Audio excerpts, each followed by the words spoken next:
Je pense que c'est pour le moment, c'est un apaisement des relations, qui est en tension depuis déjà, plusieurs années entre les 2 pays et de mon point de vue, je pense que la Chine reste très pragmatique et très constructive et en même temps, elle reste très prudente, sur ce qui se passe, sur ce qui est en train de se passer et sur ce qui va se passer. Pourquoi? Cette fois-ci, nous avons vu, certes, il y a de très bons signes, l'histoire d'ailleurs l'a prouvé que lorsque les États-Unis et la Chine coopèrent, le monde en bénéficie parce qu'il s'agit des 2 plus grandes puissances aujourd'hui dans le monde mais le vrai sujet pour la Chine, c'est que la Chine, toujours dans la mise en œuvre de ses politiques, reste très cohérente et elle tient la parole avec les constances, elle tient la parole avec les actions. Ce qu'il faut désormais observer, c'est le côté des États-Unis. Est-ce que les États-Unis seront eux aussi à la hauteur de leur engagement?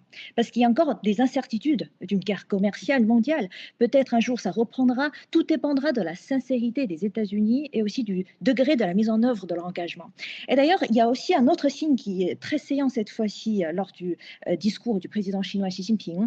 Il a évoqué la situation économique de la Chine. Il a parlé de cette croissance de 5,2% sur les 3 premiers trimestres de l'année et aussi une hausse de 4% du commerce extérieur. Donc pour moi, c'est un message de confiance pour montrer la résilience de l'économie chinoise et aussi pour montrer cette confiance de elle sur elle-même du côté de la Chine.